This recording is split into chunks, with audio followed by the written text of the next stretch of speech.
Welcome back to another episode of the Born Again podcast. It's a beautiful, cloudy Friday afternoon here in Portland, and I'm really excited to be recording the first in a series of episodes where we're going to be turning the mic around and interviewing you, members of our Born Again community.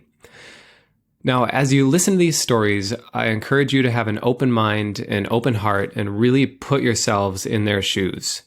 Notice if there's anything shared that you especially relate to, if there's anything that triggers something in you, or maybe you'll hear something that you've never really thought about before. I think that by opening our hearts and really listening and feeling into others' stories, we have a tremendous opportunity to become more compassionate people, which will allow us to be more understanding towards everyone in our lives, both those we agree with and those that we disagree with.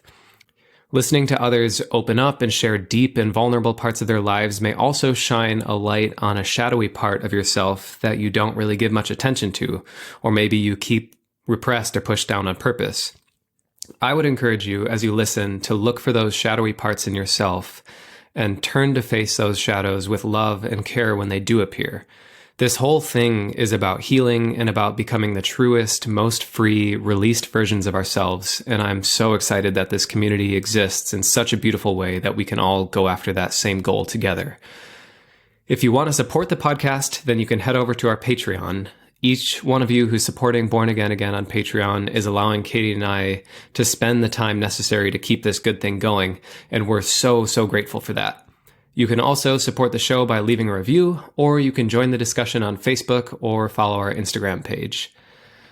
Now it's time to get cozy and get ready to laugh, cry, and celebrate together during our very first Born Again story with Stacy. Enjoy. All right. Well, hi, Stacy, and thanks for coming on. Thank you for having me, Joe. I'm really excited to talk to you. I've listened to you guys from pretty much the beginning. When you started your podcast, I found you on Reddit. Oh, really? And you guys were seriously instrumental in my own deconversion and healing. So to be able to talk to you is remarkable for me. Thank you so much. Oh my gosh. Yeah, definitely. Really... That means a lot. It's so funny hearing from people who have followed along with the podcast from the beginning, because, for us, when we first started, we were figuring it out as we went, so it kind of feels like we grew up with all of you guys kind of together and went through this whole process together. So it's really special to me right now that I can have you on here and hear your side of the story and hear kind of how the whole process was for you, because I feel like a lot of us are living this kind of strange parallel journey together. Absolutely. And I'm so excited that we'll be able to get to hear from you. So I know from experience that there's going to be tons of ground to cover. So I'm going to try to keep things moving a little bit by maybe going at it in kind of a chronological way. Sure. So to start things off, I'd love if you'd kind of share a bit about your beliefs now, just before we get into kind of where you came from in terms of your Christian history. So are you a staunch atheist, or are you agnostic, or kind of where are you sitting with things now?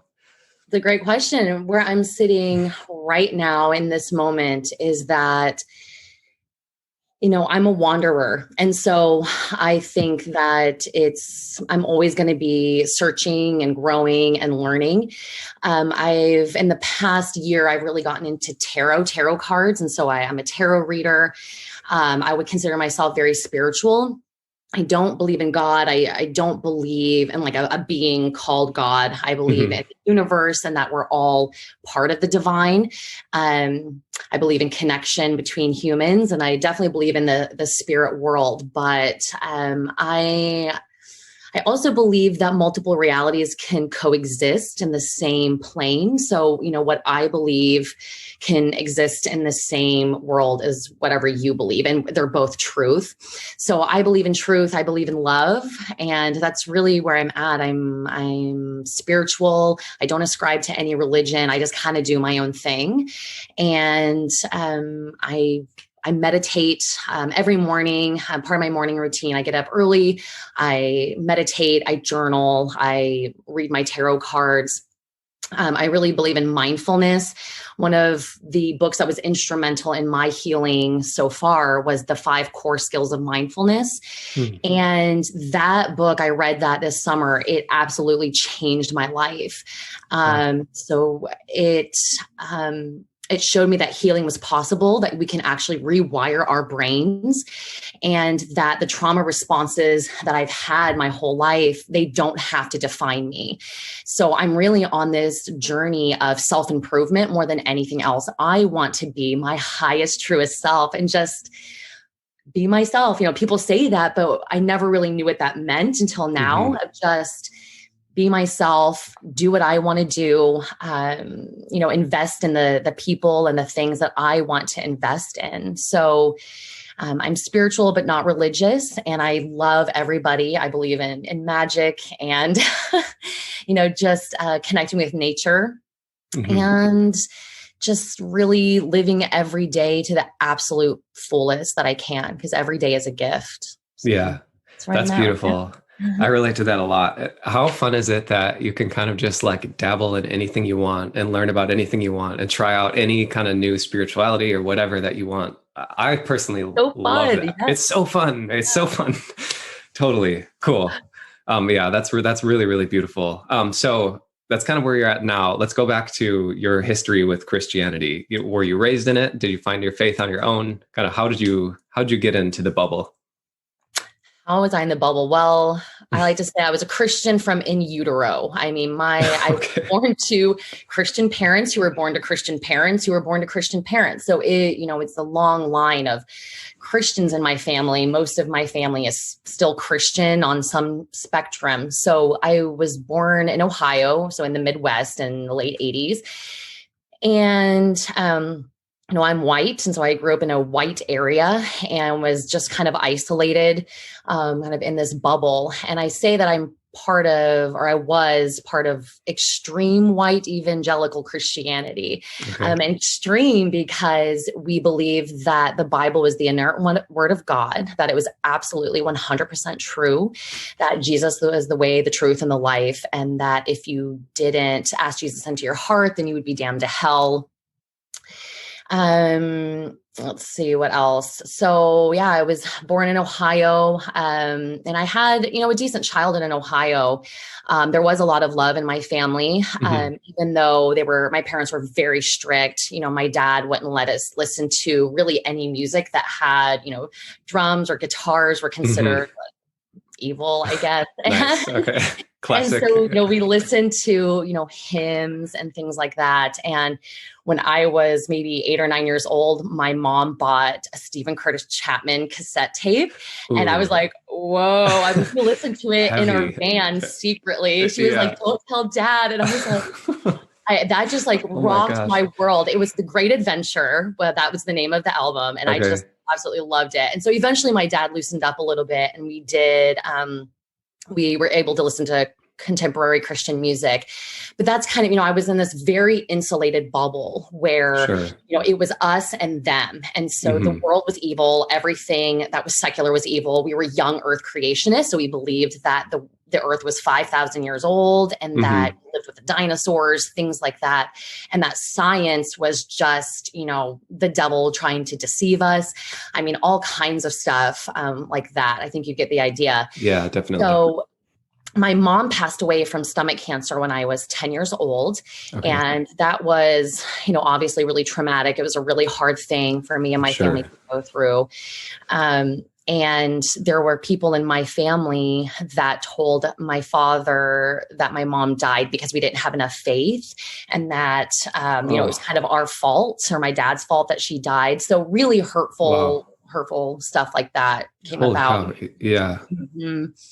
And shortly after my mom died, my dad met a woman through my aunt. Like, this woman and my aunt were friends. They had gone to college together, and they kind of met through her. But he met this woman who was a widow who lived in Boise, Idaho. And had this relationship with her over email and phone. And 6 months after my mom died, he married her. So my mom died in January of 98, and he was married to this other woman I think they got married in July of 98. And this wasn't someone that he even knew. I mean, he literally didn't even meet her until, after my mom died. Wow. And so we moved from Ohio to Idaho. And I'm the oldest of 4 girls. And so I have 3 sisters, and this woman had 2 daughters. And so now we were a blended family, 6 girls, which was intense. Mm-hmm. And we moved from Ohio to Idaho, which is across the country. And this woman is a narcissist. She was very controlling and abusive. She, I'm sure you're familiar with, growing kids God's way. I think you guys even talked about it on the podcast. And so, they really ascribe to that, which is a lot of control over your children. Spanking was a big thing. I was hit with various objects until I was 13 years old. They spanked me and controlled me. My stepmom cut us off from our family and wouldn't let my grandmother talk to us, things like that. Just, oh my gosh. Yeah, really isolating, abusive, controlling, neglectful. And so, she was a Christian as well, and really used God and the Bible and Christianity to control me and my sisters. And we moved to Idaho when I was about 11 years old. And like I said, really isolated, really alone. And because of our beliefs, which were, that we are born evil, we're born inherently bad, and that we need Jesus. I never had any self-esteem. I never thought that I was worth anything. I just thought that I was this lowly piece of shit, and that I deserved everything that was happening to me. Sure. I was good enough. That's what we're told.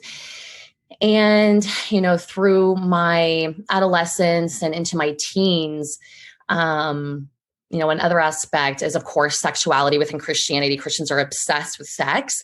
And as a woman, being told that your value is in your virginity and in your purity, and that my goal as a woman and my purpose in life is to get married and be, a helpmeet to my husband, and to have children and reach people for the kingdom. So all my life, I set myself up to be this person, even though it didn't really feel true or authentic. I just thought, well, the Bible says we have to crucify ourselves. We have to deny ourselves. The flesh is evil above all things. Right. The mind is wicked. The heart is wicked. Who can know it?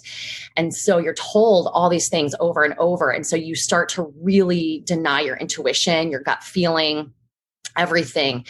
And so, I had, I guess, a kind of typical Christian, adolescence, where I went to youth groups and things like that. Really did a lot of outreach. They call it canvassing, which is, going out door to door. And I'm sure you're familiar. Totally did some canvassing in my day. So embarrassing. Now it is really embarrassing. It's so cringy, the things that I did, and to witness to people on planes. I know. Oh my God. It's I'm so sorry, people, that I was like that to you. It's so interesting hearing you say all the things that you believed about, how you were supposed to be as a woman in the church, and how your flesh was evil, and how the world was deceiving you, and all that. It's so interesting to me that this is something Katie and I talk about just personally all the time. We've talked about on the podcast all the time. We're interacting with people in the different groups that we have all the time who are saying these things, and, reminding me of what it was like to be in Christianity. But still, hearing you describe it now, there's part of me that is just how did I ever go along with that? It just sounds so absurd at this point, and I'm curious how long it's going to be until it doesn't surprise me as much anymore. Or, I don't know. It's interesting that is still something that when I hear you describing how Christianity was, even though I know that that's the way it was, that's how I was, it still is just it blows my mind. It's so shocking. Well, and it's brainwashing, and it's not. And I think part of my journey has been a lot of self-forgiveness. Yeah, definitely. I did go through a period of time in my 20s where I was very atheist. I ascribe like, I'm an atheist. Christians are stupid. I hate Christians. I hate Christianity. I hate religion, any religion.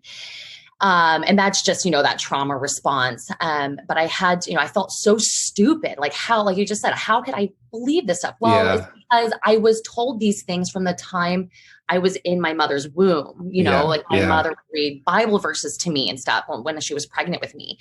So for me, I have to forgive myself and say, it's all I knew. It's literally all I knew. And even though, the cracks started to show very early on, like, and some of the questions you asked, how did you, come out of it? Well, the questions have always been there. But again, you're told your intuition is wrong and bad. Like that's just the devil talking to you, or that's just your really evil flesh talking to you.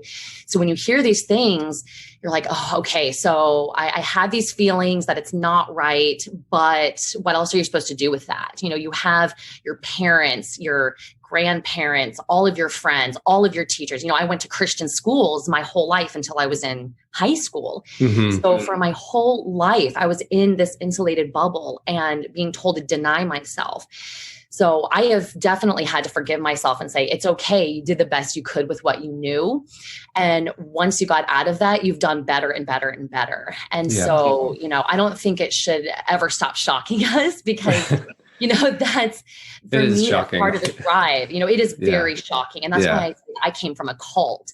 I truly firmly believe that, because when you are in a group that tells you that you're a piece of shit and that you have to give 10% of your income to the church and you have to, follow everything that we say or you're going to hell. I mean, they're frightening you with eternal damnation. I mean, who wouldn't be like, oh my gosh, I need to accept Jesus into my heart. You know?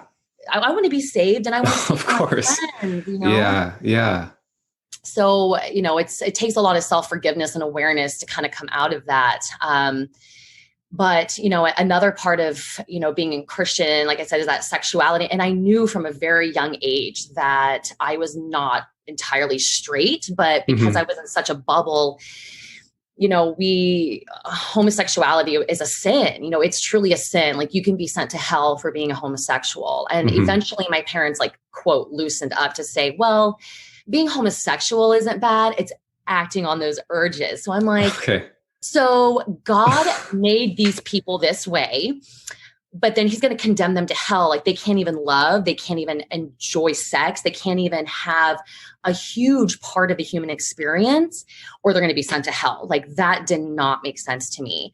Yeah. And one of my cousins who's about my age, when he finally came out as gay, it didn't really shock anybody because we kind of all knew. And I was like, hell yeah, like he is living his true self. I was really jealous. I was like, damn, like that's awesome. And this is maybe high school or right after high school that he came out.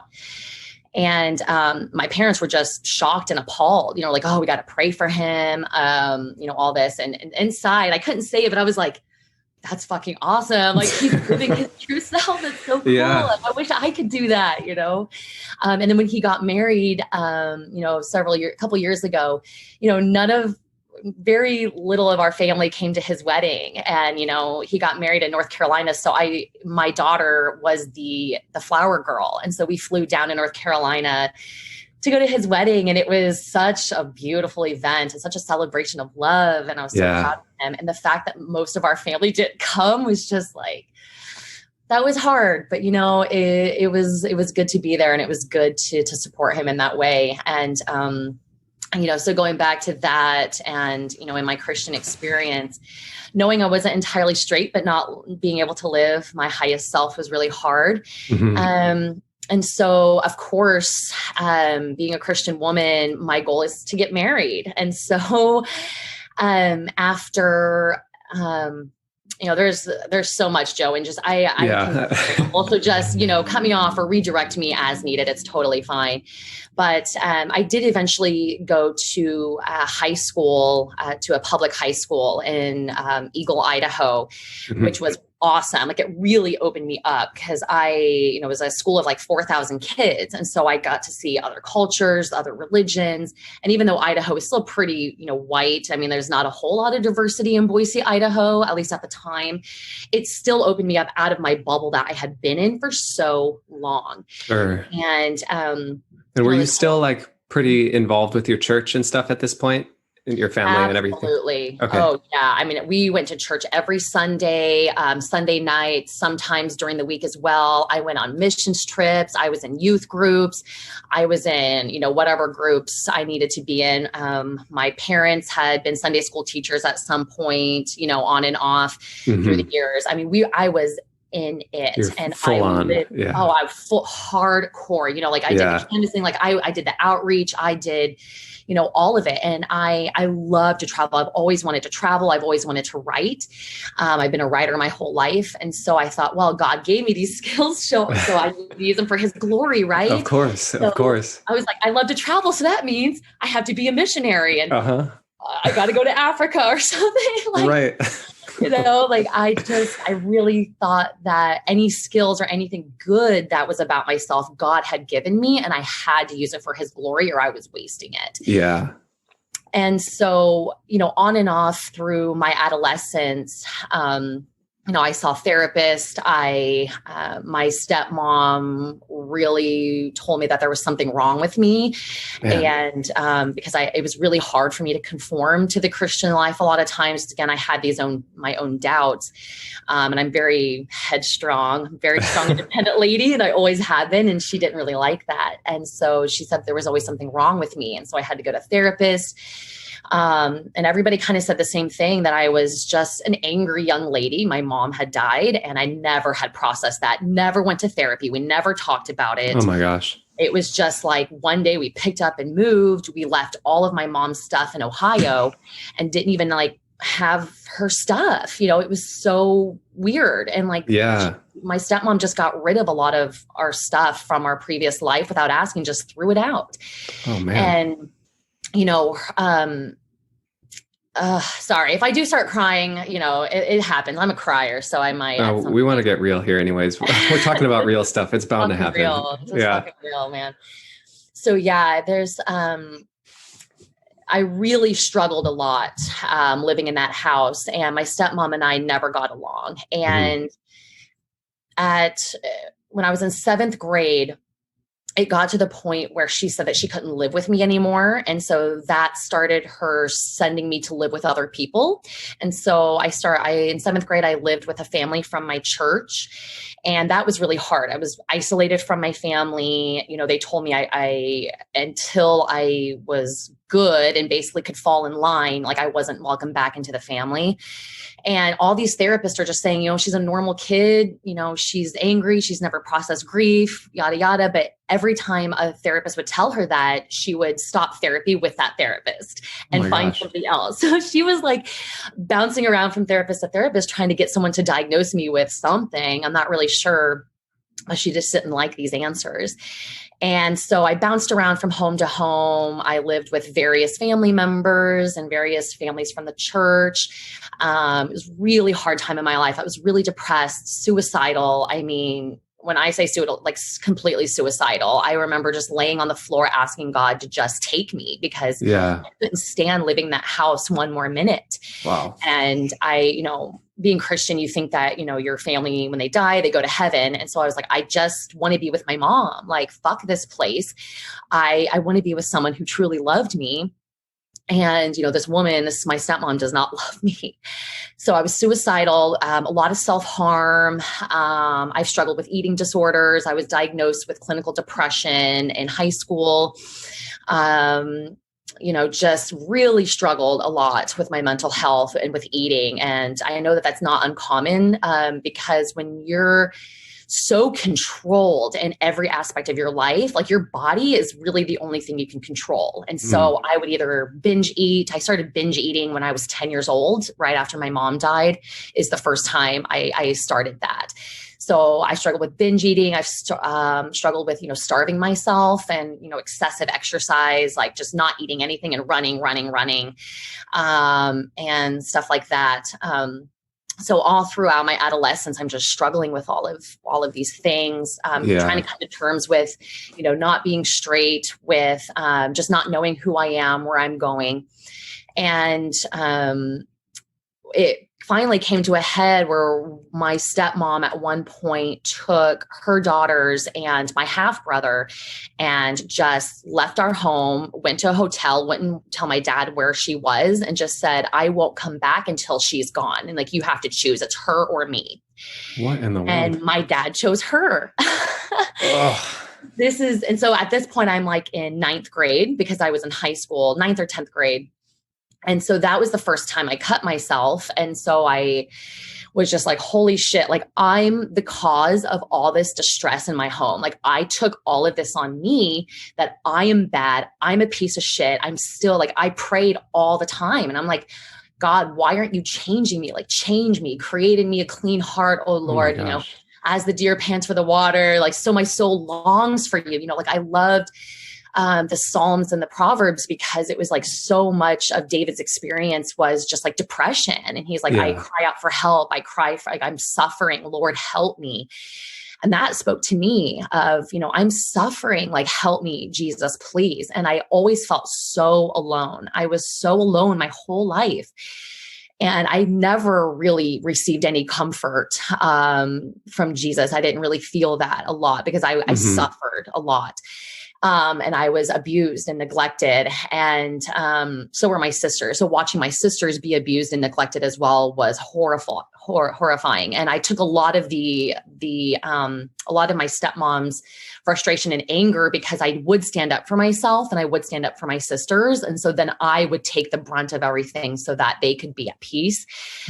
And so when I was, I self-harmed, and she, you know, my dad chose her, and I went to a school counselor at my school and was just like, I fucking want to die. And I showed her the cuts on my arms, and I'm, you know, sometimes when I think about my past, I'm like, why didn't anybody like do something about it? You know, like call somebody, do something. No kidding. You know? You were just a little kid. Yeah. Oh my gosh. I have had family members come and apologize to me, and they're like, I'm so sorry that we didn't know the extent of what was happening and that we didn't do more to help you. And so like, it's just one of those things, you know, where we were fed, we were clothed. And so people don't see the abuse and neglect that's happening inside the four walls. You know, it was very secretive. Sure. And so when I told my school counselor that I was basically suicidal and I cut myself and like this was what was happening, she was like, yeah, like this is really concerning. We should get you out. And I talked to a trusted teacher who was actually Mormon. And I was like, I just got to get out of this house. And so she did invite me to live with her and her family. And I lived with this Mormon family for a time in high school. And like, I believe it was 10th grade. And at the end of my 10th grade year, my dad sent me to live in North Carolina with family. Like my stepmom hated me so much that she couldn't even be in the same state as me. So, you know, like talk about abandonment issues. Yeah, it's so extreme. Wow. Yeah, very extreme, perplexing. And so I did, end of my 10th grade year, I went to go live with family in North Carolina in the Bible Belt. Oh, no. So I will say that that part of my family, my dad's side of the family, they love me deeply. They've always been really supportive. And even though they're still very Christian, they've always loved me. They've never judged me. They've always supported me 100%.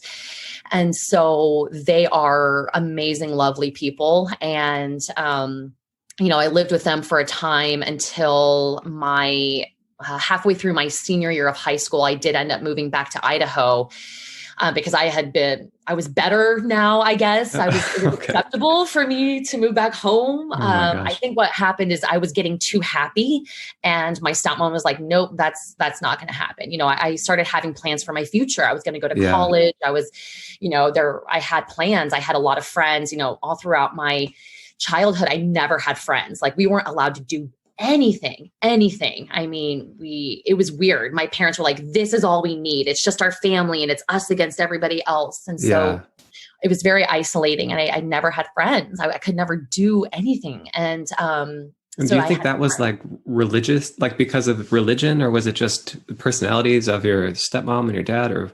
That was more them. Yeah. That was more, cause I know not all Christians are like that. Of course, yeah. Obviously. And so you mix that control with the religion, and it's just a really powerful dynamic. So that was more them, more my stepmom, who was really, really controlling and narcissistic more than the religion itself. But she used that religion as a tool to control us. That makes sense. Okay. Yeah, definitely. Yeah. And so, moved back my senior year of high school and graduated high school. And I wanted to go to college. And my stepmom was like, well, I've really had a lot of conversations with God. And I think that what you need to do, God's telling me that you need to go to Ecola Bible School, which is in Cannon Beach, Oregon. This is not like a real school. Okay. This is like, it's in Oregon. It's in There's Oregon. A college.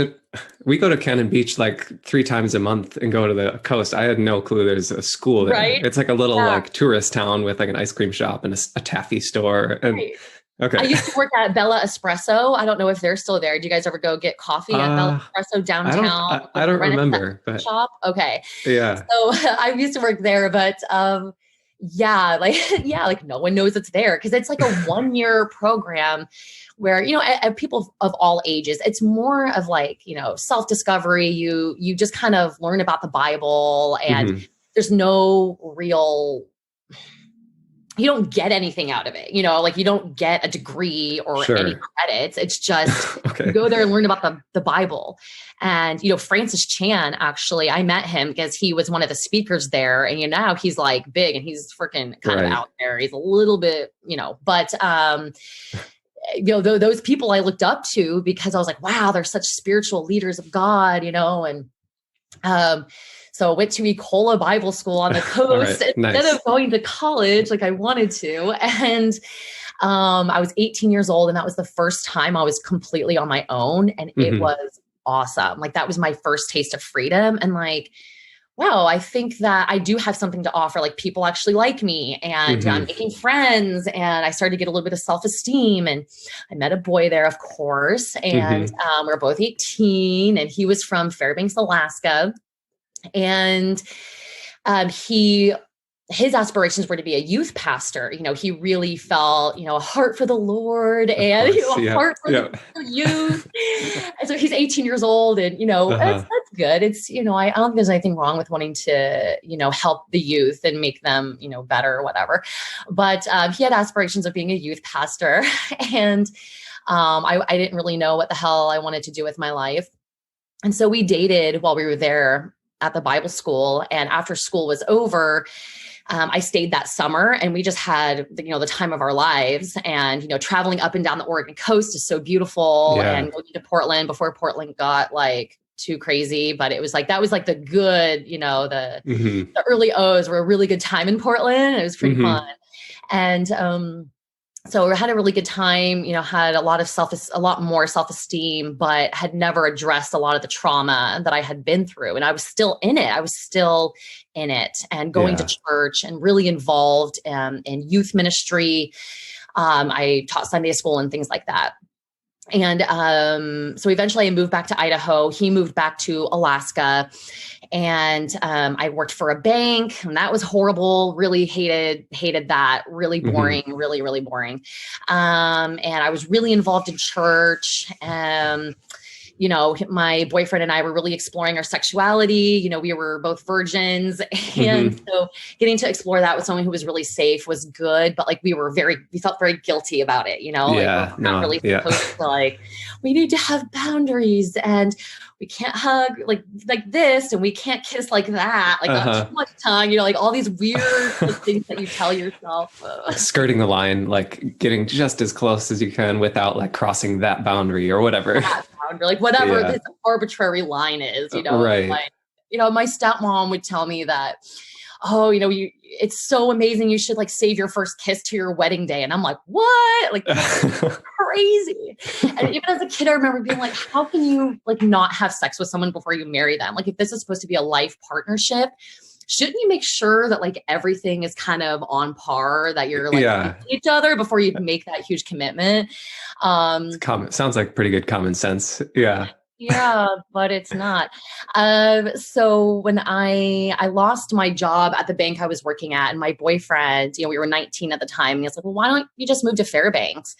And I was like, yeah, why not? I had visited a couple times. I loved it. I'm like, the first time I visited, I saw a moose, and I just thought that was the coolest thing in the whole world. I mean, he was right there in front of me. Amazing. I saw the Northern Lights. I just really fell in love with Alaska. Cool. It's isolated. There's a lot of freedom. I don't know. I loved it. I vibed with it. So I did. I just decided, well, I'm just going to move to Fairbanks. Why the heck not? And so I moved up there. I worked at a Christian camp. And so again, my boyfriend was wanting to be a youth pastor. His parents ran this Christian camp up there. But they were lovely people, like really, really lovely. They were those Christians that are all full of love for everybody and just want to help people. And they still had some off the cuff beliefs. They were pretty strict, but at the same time, very loving, which is not something I experienced in my life growing up. And so we eventually did get married, of course, as horny Christian kids do. Yep. So we were 21 when we got married. I was barely 21 when we got married. And he was a youth pastor. And so I was teaching Sunday school. I was also part of an organization called Bible Study Fellowship, or BSF, which is a worldwide organization, actually. And it's weekly Bible studies. And so they have like the women's part, and then they have the children's part. And I was part of the women's, like as just learning. And then they asked me to teach children. So I taught Sunday school at church and at BSF. And so I'm teaching all these things. And I'm just like, there's like this weird, I'm like living this double life, right? Because like inside, I'm like, there's so many things that I'm not agreeing with, because as I'm going out into the world, I'm realizing like, why is abortion bad? Like, I realized that my parents were racist and sexist. And I'm like, why can't I do everything that a man can do? And why can't I teach in the church? And why are things the way that they are? I couldn't comprehend. I don't know, just equating my feelings and what I was being taught. It just didn't make sense. It didn't mesh. And so the cracks started very early, but they got wider and wider and wider as I got older and expanded out into the world. And I'm a seeker. I've always been a seeker. And so I wanted to know everything. And when I look at other religions, I'm like, if you look at these other religions or thought processes, people believe what they believe based on where they were born and, who they were born to. And so the only reason I'm a Christian is because I was born to Christian parents and I was born in America, but I could have just as easily been Buddhist or Muslim or anything else if I had been born in another part of the world. So I started softening up my views a little bit while still teaching them and still ascribing to them, because, you can't avoid these things, because then you're looked down on, or you're judged, or you're not a good Christian woman, blah, blah, blah, whatever it is. And, we also, my husband and I started experimenting with sex, with different things. We were both very open and loved to explore. And so then we started exploring with other people. And then that was where I was really like, oh my God, I am truly living a double life, because I'm now like having sex with other people, but like married, and, it was like consensual, whatever. But I was like, this doesn't feel right. Sure. And then that's when I started to feel like, oh my gosh, I think I'm bi-curious, but I'm mostly straight. That's what I used to say, like bi-curious, but mostly straight. So, there's like that undercurrent my whole life of that part of myself that I was denying and repressing. And so, we bop along, things happen. And when I was 23 years old, something happened between my husband and I that I just couldn't come to terms with. And so I ended up leaving him, and I left the church at that point. I was just like, you know what? I'm so sick and tired of people telling me what to do. I'm tired of not being able to be open and explore the world fully as a human.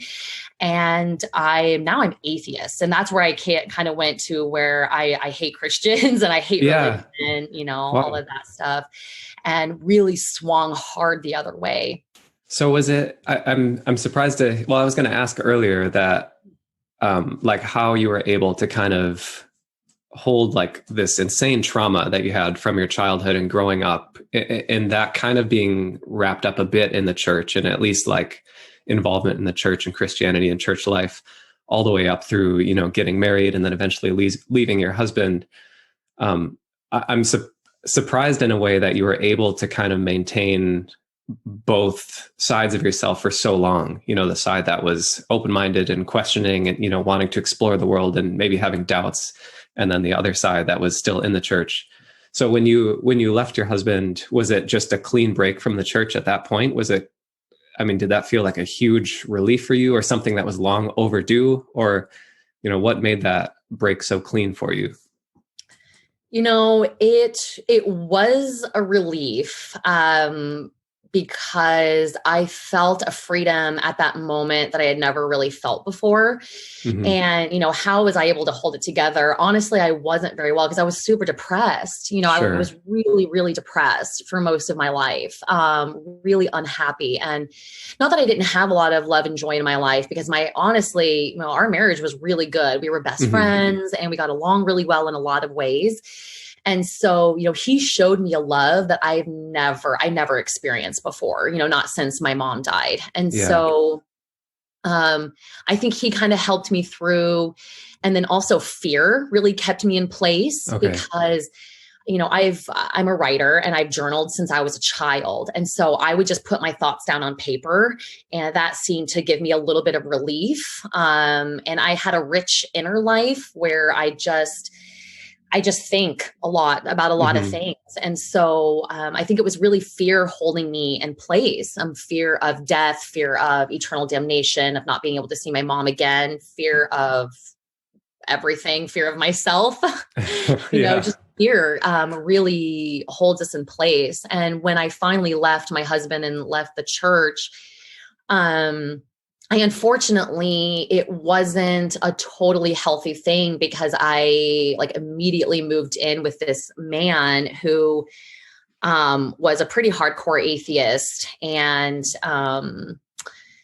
you know, I feel like I jumped from the frying pan into the fire type of thing, you know, to where I left one abusive situation, but went right to another one.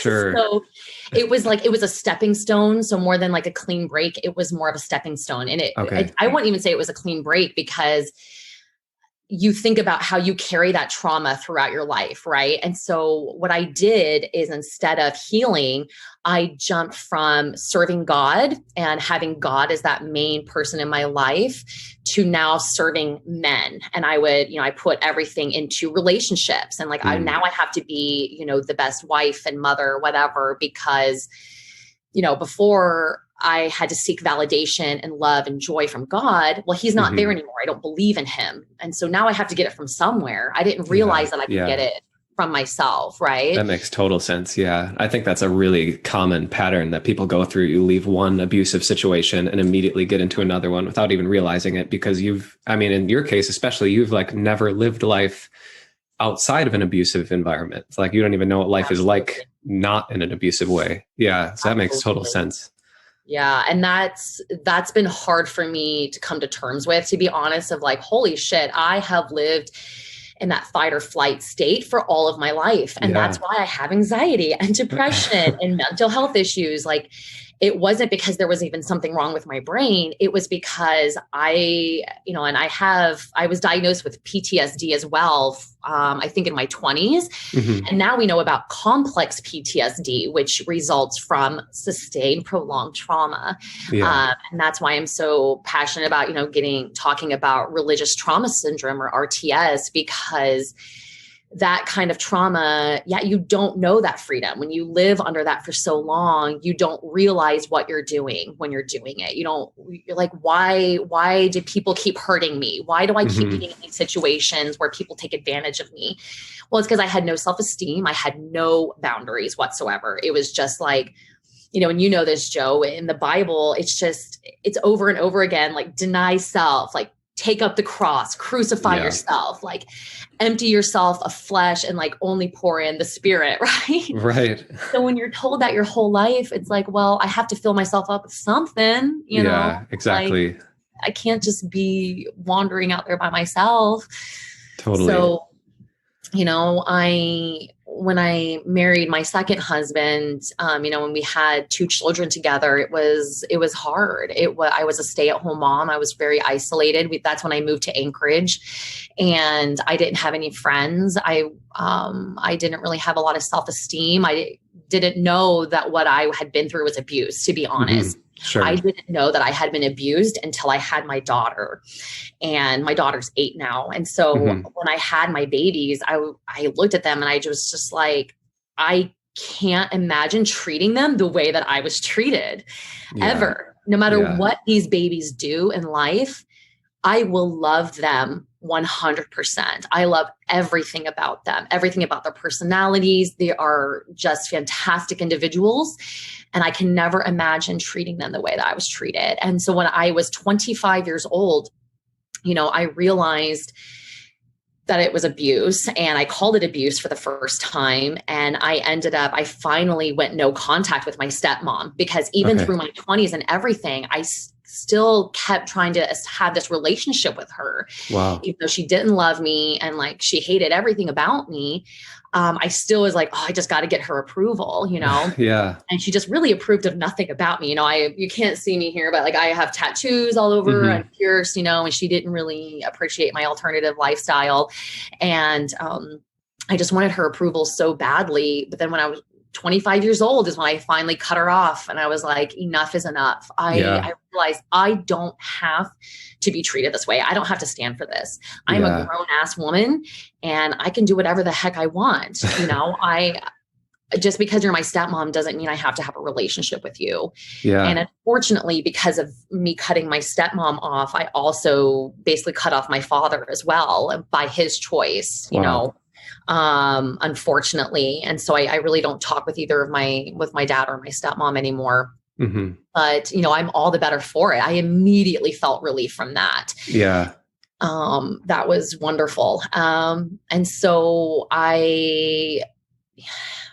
fitness is really what changed my life. I was a medical billing specialist up until this point. I had worked in the medical field and had my own business. And then, just the self-hatred I had for my body, and with, the binge eating and the excessive exercise, I was just like, something has to change here. I don't feel good when I do these things. I want to be healthy. I want to be strong. And so that opened me up to the world of weightlifting. And I just loved it. I loved being physically strong and capable. It completely changed my body. I felt healthy. I could eat a lot of food. I had a much better view of myself. After I had my 2 kids, I did 2 fitness competitions, and that was awesome. That was quite an experience in self-love and self-care. And, after that, I just started kind of training my friends. People would ask me for advice and whatever. And I love to research and read. And so that's what kind of got me to where I am today. Everyone was like, man, you should really be a personal trainer. You should teach people this stuff. You know a lot. It's like, man, at this point, I'm like, I'm 30 years old. I can't change my career at 30. Yeah. No, I have 2 kids. What are you talking about? But I did. I was like, why not? So I got my personal training certification, and I talked to the gym owner who had known me for years, and she hired me on the spot. And that kind of got me into realizing that we're so disconnected from our bodies, especially women. Yeah. We loathe our bodies, and that's across the board, not even having to do with Christianity, but just in society as a whole. Women are told they have to look a certain way and act a certain way to be attractive to men, get a man. And I just started to think fuck this. I mean, women are amazing. We are really incredible individuals, and we can do whatever the hell we want. And my transformation came from, just wanting to feel better about myself and wanting to be healthy. And that's what I wanted for other women, is to show them that there is a better way.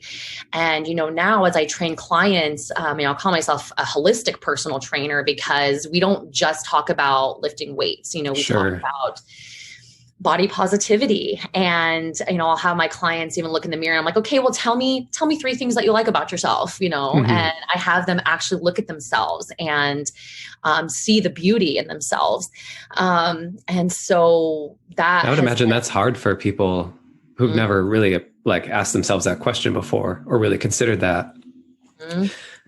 Women sometimes cry in the middle of our sessions just because they're like, oh my God, like I've never done that. I've never really looked at myself and been like, what do I like about myself? Yeah. And so realizing that everyone we're so disconnected from our bodies, I was like, man, we've got to learn how to integrate that mind, body, and spirit into our lives, because how can we be happy if we're denying a part of ourselves? Mm-hmm. And so that's when I really started, the last couple of years, I really started softening towards religion and spirituality.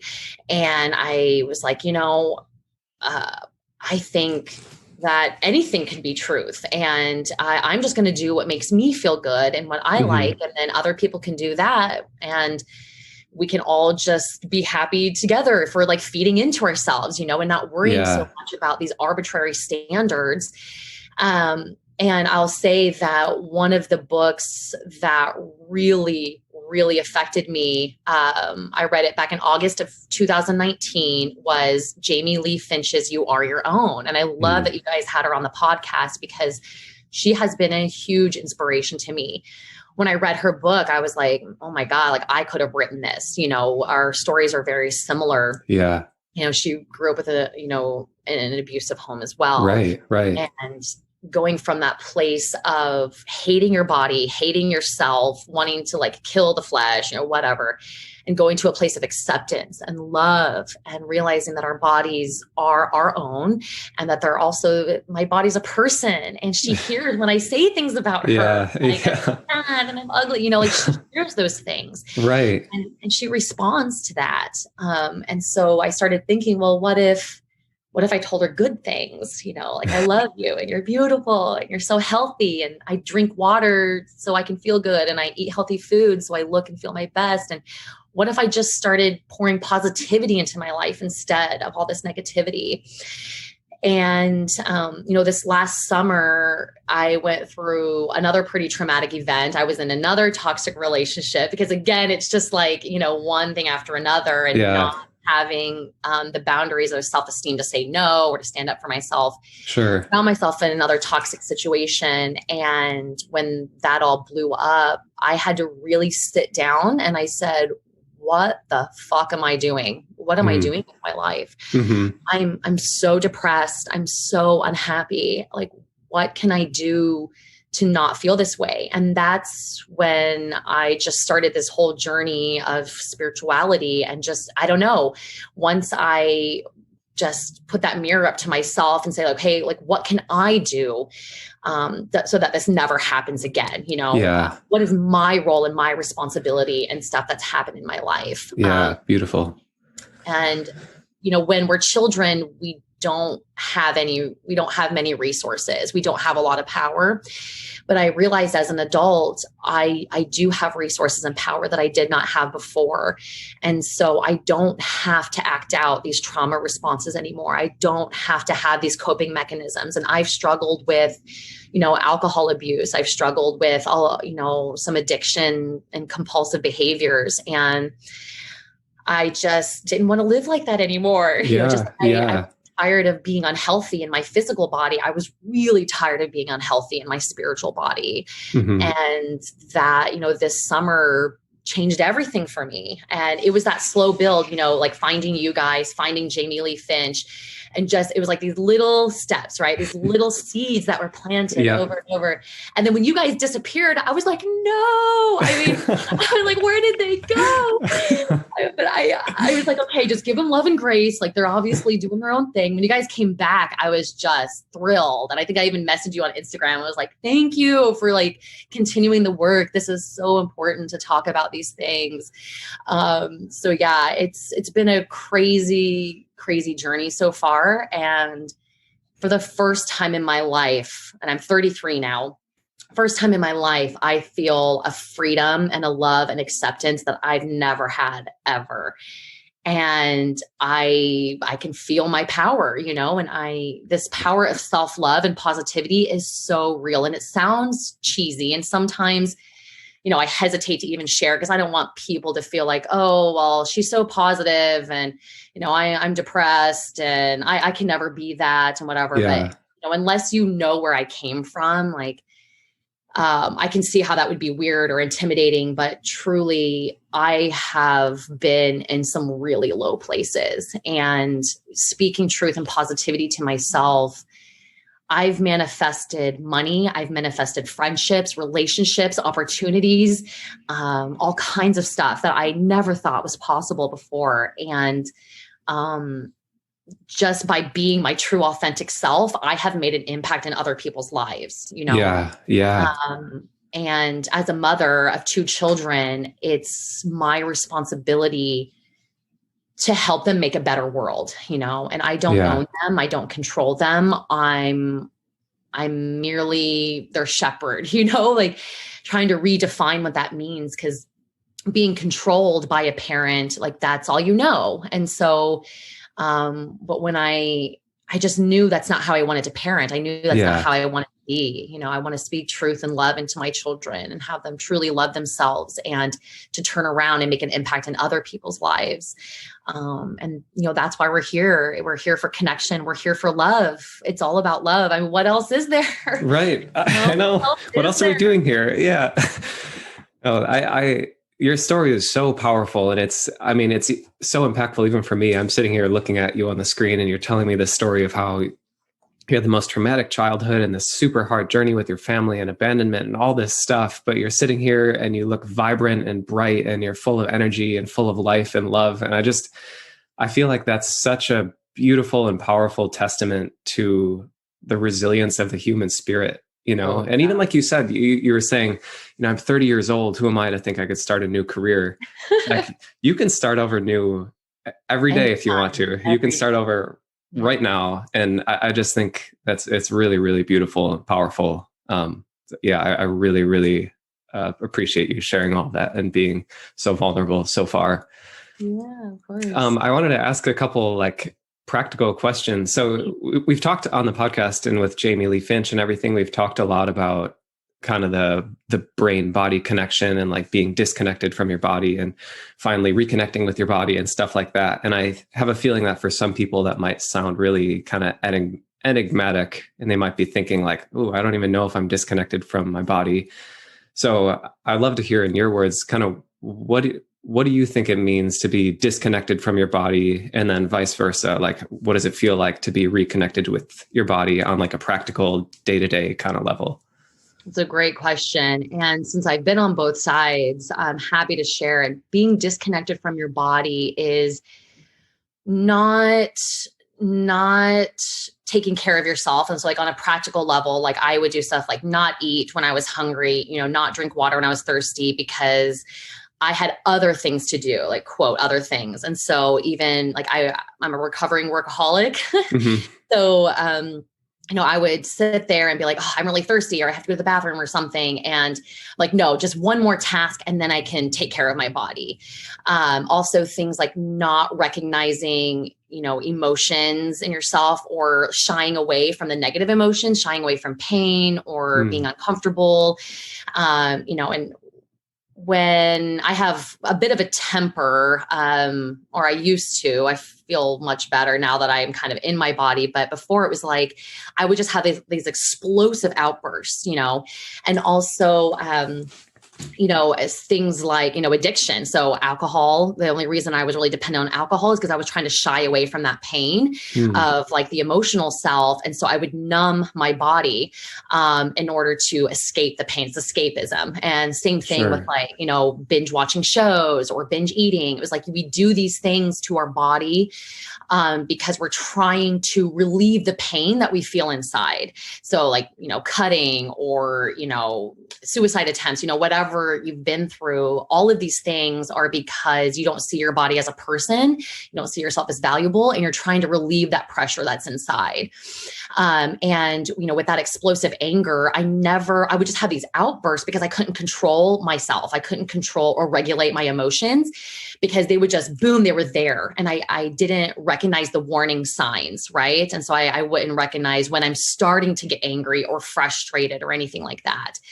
And so what I really learned through that book, The 5 Core Skills of Mindfulness, was just stop, become an observer or become a witness to yourself, and like leave that space between yourself and your emotions, your reactions, and observe. One thing for me was realizing when I started to feel that anxiety kind of burning in my chest, I would start to feel the fluttering or like the breathlessness, I would have heart palpitations.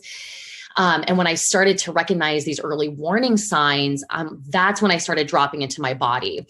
And I put reminders, and I still have them up, reminders all over my house of, am I tight or relaxed? And, am I thinking too much? Is my brain just going and I'm thinking about the 30,000 things I have to do? Or am I here in this moment right now, doing, whether it's washing dishes, whether it's going on a hike or being with my children, am I even present? Am I here right now? Or is my brain elsewhere? And, now that I feel like I'm in my body, I really take care of my body. I take care, I eat the right food, I drink water, not because I have to do it, but because it feels really good. It makes me feel good. My brain is clearer. I don't, drink alcohol excessively, because it makes me feel like crap when I do. I don't like being hungover, and I don't like, throwing up or feeling sick or any of those things. Yeah. And, a big thing for me, honestly, is, sex and, self-love, masturbation, whatever you want to call it. Yeah. Exploring your body and touching yourself as if you would touch a lover, doing these practical things like that. Also, journaling and meditation, like I mentioned at the beginning of our call, like I meditate and I journal every single morning because it's really important to me to talk to myself and say, how are we feeling? How are we doing? What do we want to accomplish today? What are our long-term goals, but also just today? Like, what do I want to accomplish? I work when I need to work and I rest when I need to rest. And, I took this week off of work just because I felt like I needed a week off, and I'm going to go up into the mountains, here after we're done with our call. I'm driving up a couple hours north, and I'm going to stay in a cabin in the woods all by myself. And because I'm connected with myself, I know what I need when I need it. Yeah. And okay. I just ask myself, I'm like, hey, babe, what do you need? Do you need a drink of water? Do you need a week off of work? Do you need, to spend time with your children? Or do you need time alone? Do you need time in nature? And time in nature is also key. I think, we're from this earth, our physical bodies are from this earth. And so I feel like, reconnecting, especially if you live in a city, being able to get out into nature and just breathe fresh air and just to get out away from electronics and, all the energy and everything that's around us all the time. Those are some things that I do in my own life. And also setting intentions. And by intentions, I mean, like those are my values. So I set an intention, for example, a really simple one that I do is be kind, curious, and open. So I am kind, curious, and open. And even if I'm not in this moment, it's like, but I want to be that. So I'm going to set the intention that this is an attribute that I want, that I'm a kind, curious, open person, and that I allow people room and space to be themselves. And after you say that over and over and over, and you practice it and you notice your reactions, and if you feel like that judgmental side coming out or whatever, you can observe it and you can kind of take note of it. And you're like, oh yeah, I'm a kind, curious, open person. And a kind, curious, open person doesn't say these things to others. They allow room for them to be themselves.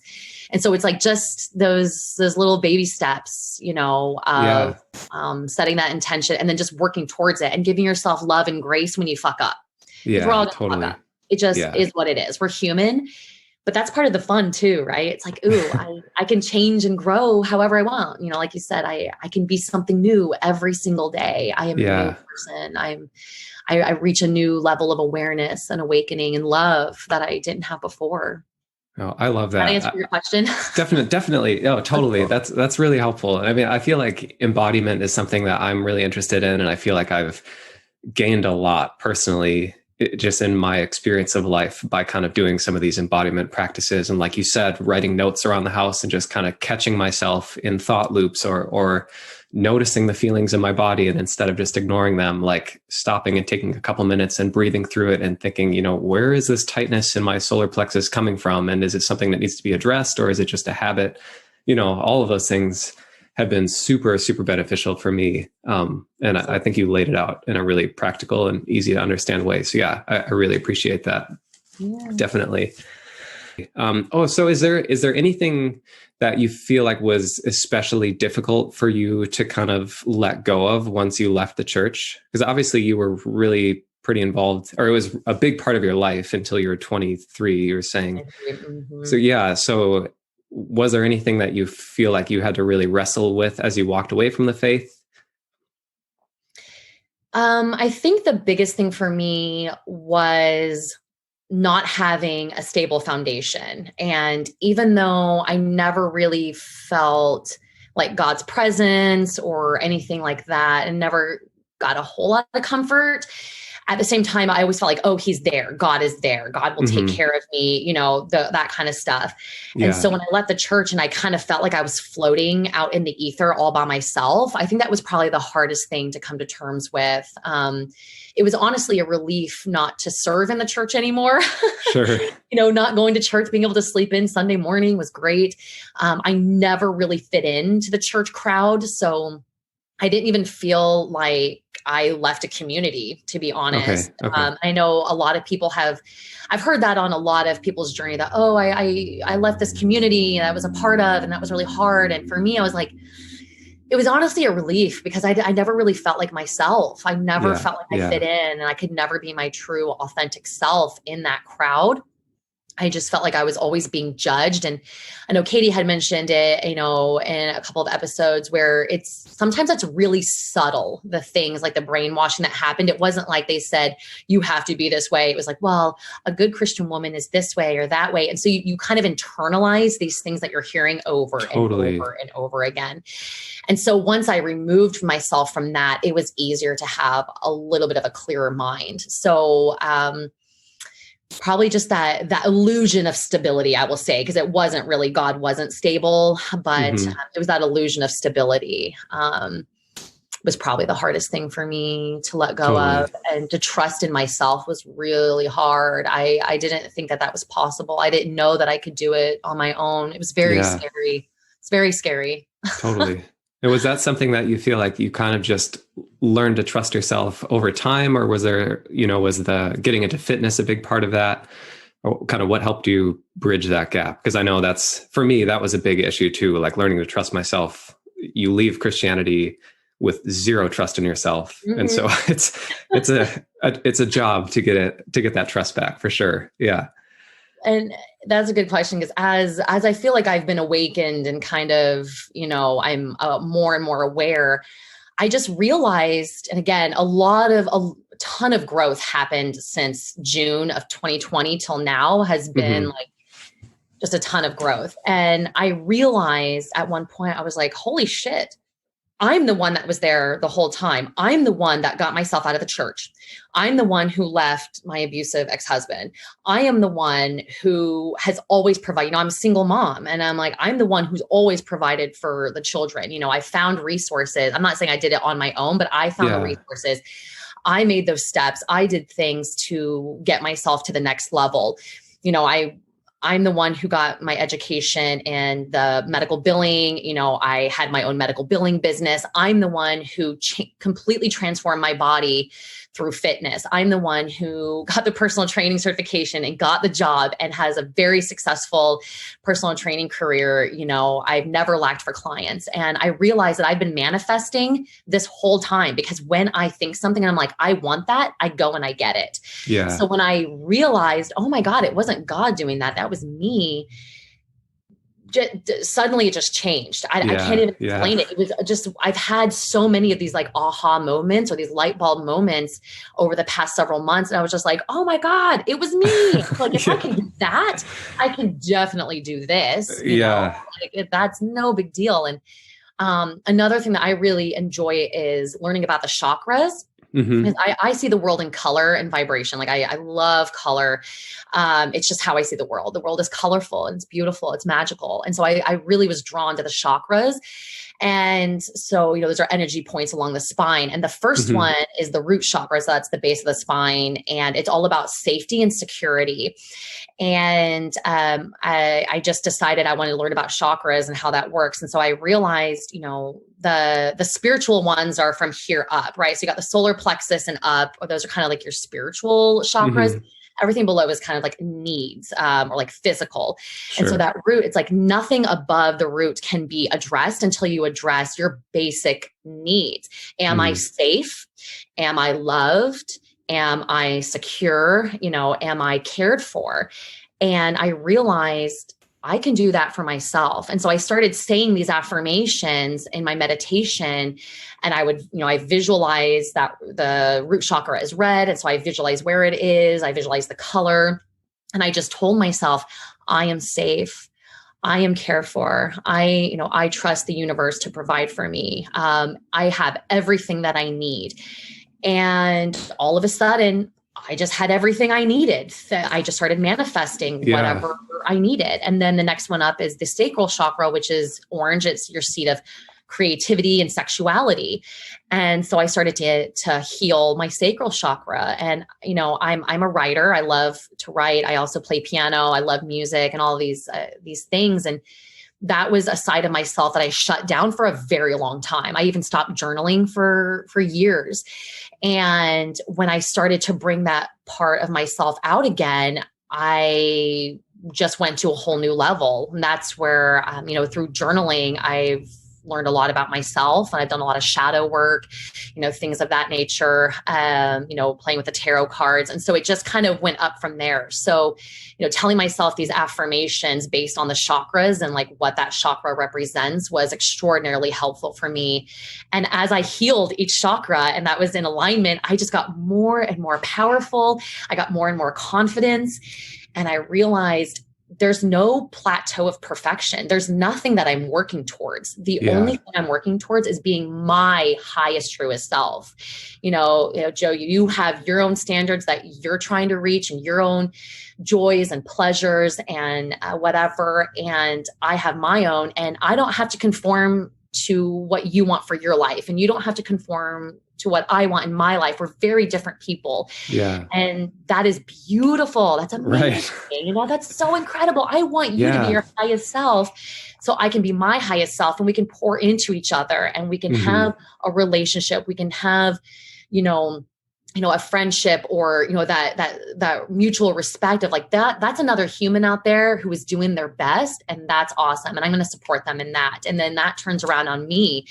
And if you don't support me in that way, and I feel, we're not vibing, then I can just let that go. I can release that attachment. I don't have to have you in my life if that's not a mutually beneficial thing, Yeah. And so it's just been a matter of, little step. And all of a sudden you look back and you're like, oh my God, like, I did all that. Holy shit, that's so cool, Yeah.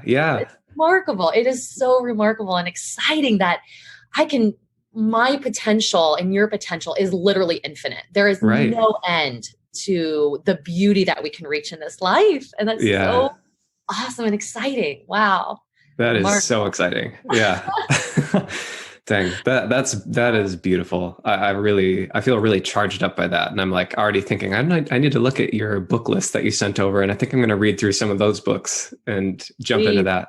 So actually, if any of you guys are listening and you're like, I need to know what information she's getting, I'll put the whole list of the resources that you filled out on the web form. I'll put it in the description of the episode. So you guys, and if I can plug myself just a little bit, I did just finally publish, call it the Beginning Your Meditation Practice. It's just a short little guide that I put together that are things that I found helpful. So I recorded like a 3-minute video of stretching. And so like just stretching, being able to kind of, again, drop into your body, feel what your body's feeling. Mm-hmm. And then a 3-minute guided meditation where I just kind of gently guide you through breathing and give some affirmations related to the chakras. And then like a 3-minute journal. And I include like a little coloring page because I love coloring. So it's like a mandala coloring page is really fun and therapeutic. And then also like a little journal page. So I just published that on Amazon. It's called Beginning Your Meditation Practice. And so I hope that it's okay. Like I've never self-published before. And so I'm sure that there's going to be kinks to work out, but I think that'll be really helpful for people because it's starting out when people think, oh, meditation or whatever, they're thinking I have to sit cross-legged for 3 hours to get benefits. Yeah. And it's not true. It's not true. You can sit down for 3 minutes and journal. You can do that. That's physically possible for you to do. Even if you've never done it before, you can sit down and breathe for 3 minutes. And so I call it like the 9-minute morning because you just break it up into like the 3-minute stretch, 3-minute meditation, then a 3-minute journal. And so if people are interested in that, like DM me on Instagram, like it's on Amazon right now, for Kindle. Yeah, I'll put a link to that in the show notes too. Please do. Totally. Thank you. Yeah. And if people are interested in getting like a paper copy, I can definitely make a paper copy of it. I probably might do that anyway. So yeah, that's just a little helpful guide. And I'm going to be, writing up more stuff like that for people because I just want to share what I know. And if I can give some value to somebody who's really struggling, I would love to do that. So, yeah, totally.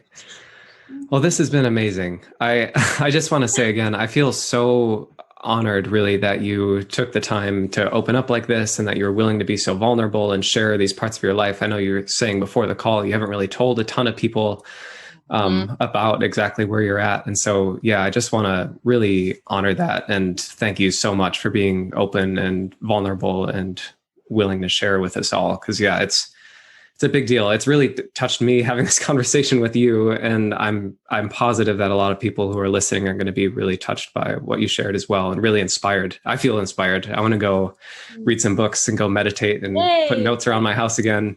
So this has been really, really great. I appreciate it a lot. Yeah, I appreciate you very much. And Katie as well, because you guys, again, I just want to reiterate that you were instrumental in my healing in the beginning of that journey, and to know that I wasn't alone, that there were other people out there like me, that was mind blowing. I had no idea. As you know, being Christianity sometimes feels very isolating. Definitely. And so thank you for giving me this space and this time and for creating the community that you have. Seriously, I almost feel like, I know this is kind of silly, like you're like kind of like a celebrity to me. I'm like, oh my God, I get to know. This is so cool. Like, I appreciate you, and that's great. So thank you very much. I'm really touched. Yeah. Yeah. Thanks a lot. Cool.